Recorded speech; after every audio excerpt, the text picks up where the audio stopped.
Audio Jungle.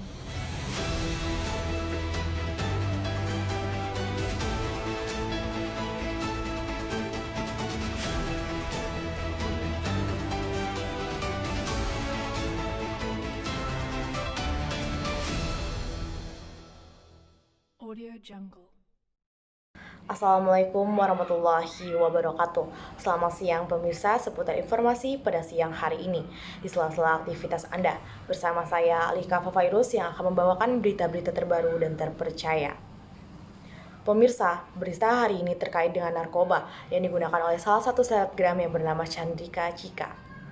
Chandrika Cika memiliki nama asli yaitu Chandrika Sari Jusman, adalah selebgram atau tiktoker pelaku media sosial kelahiran 7 November 2003 di Jakarta. Dia dikenal luas oleh publik sejak 2020 lalu, ketika video dia berjoget Papi Cholo viral ditonton jutaan kali. Chandrika Cika lantas mendapat perhatian hingga diundang di berbagai televisi. Popularitasnya itu membuat Trans Entertainment mendapuknya sebagai salah satu talent mereka.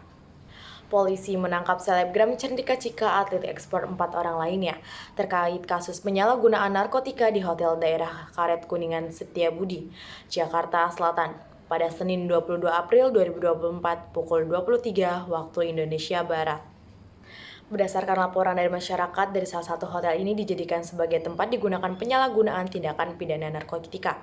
Kemudian berdasarkan hasil penyelidikan, pada saat di TKP ditemukannya adanya 6 orang, kata Wakasat Narkoba AKP Rezka Anugrah kepada wartawan Selasa 24 Maret 2024. Mereka diamankan di salah satu hotel kawasan Setiabudi, Jakarta Selatan pada Senin 23 April malam. Mereka yang berada di lokasi adalah perempuan berinisial AT, umur 24 tahun, perempuan berinisial MJ berumur 22 tahun, laki-laki berinisial AMO umur 22 tahun, Chandrika Cika atau Cika berumur 20 tahun, laki-laki berinisial BB umur 22 tahun, dan atlet ekspor berinisial AJ berumur 27 tahun. Rezka mengatakan mereka menggunakan narkotika jenis ganja liquid yang dimasukkan ke dalam rokok elektrik. Mereka pun menggunakan barang haram tersebut secara bergantian. Adapun barang bukti yang kita amankan saat di TKP itu adalah salah satu pouch atau pack rokok elektrik yang berisi cairan yang mengandung narkotika jenis ganja atau liquid THC. Kata dia, kami jelaskan bahwa alat bukti yang kita amankan adalah pot liquid vape yang digunakan secara bergantian, kata imbuhnya. Chandrika Cika bersama 5 orang lainnya menjalani rehabilitas narkoba di Lido, Jawa Barat 26 April. Dalam penangkapan itu, polisi menemukan barang bukti berupa pouch vape yang berisi cairan jenis ganja. Saat tes urin, 4 orang positif ganja dan 2 orang lainnya metamfetamin. Hasil tes urin Chandrika Cika yaitu positif ganja.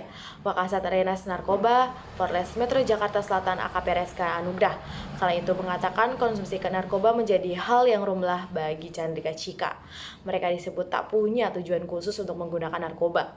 Berdasarkan pemeriksaan, keenam tersangka itu sebelumnya sudah menjalin saling kenal dan kerap mengonsumsi narkoba selama setahun terakhir. Mereka kemudian diwajibkan jalani rehabilitas di pusat rehab BNN Lido paling lama 3 bulan. Narkotika jenis baru berbentuk cair ini ternyata merupakan milik salah satu dari tersangka yaitu AT, didapatkan dari rekannya inisial R yang masih dalam pengembangan oleh penyelidik.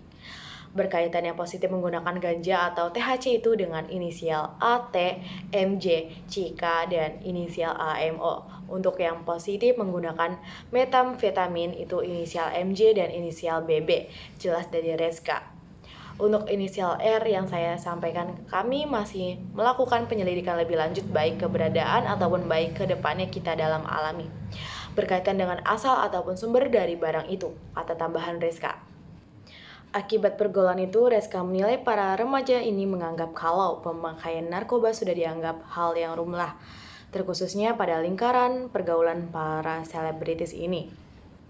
Adapun mereka saat ini telah ditetapkan sebagai tersangka sesuai pasal 127 Undang-Undang Nomor 35 Tahun 2009 tentang narkotika dengan pidana hukuman 4 tahun penjara.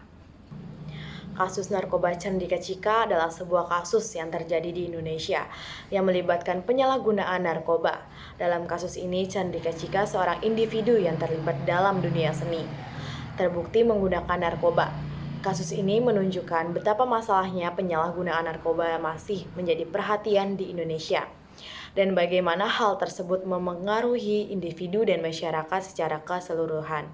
Jadi teman-teman, kesimpulan yang kami ambil dari kasus narkoba Chandika Chika yaitu adalah mengajarkan kita tentang pentingnya kesadaran dan pencegahan penyalahgunaan narkoba.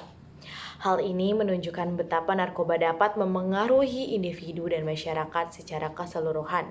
Dari kasus ini pun kita dapat belajar tentang pentingnya pendidikan dan kesadaran masyarakat mengenai bahayanya narkoba terhadap kesehatan, serta perlunya tindakan pencegahan dan penegakan hukum yang lebih kuat untuk mengatasi masalah-masalah narkoba ini di Indonesia. Mungkin itu saja yang dapat saya sampaikan untuk kalian semua untuk kasus narkoba ini. Semoga di Indonesia dapat berkurangnya kasus narkoba, mungkin dari lingkungan remaja, dewasa, ataupun anak-anak. Dan jangan sampai salah pilih pergaulan, karena pergaulan dapat mempengaruhi untuk kalian ke depannya. Cukup sekian dari saya, kurang lebihnya mohon maaf. Wassalamualaikum warahmatullahi wabarakatuh. Sampai jumpa.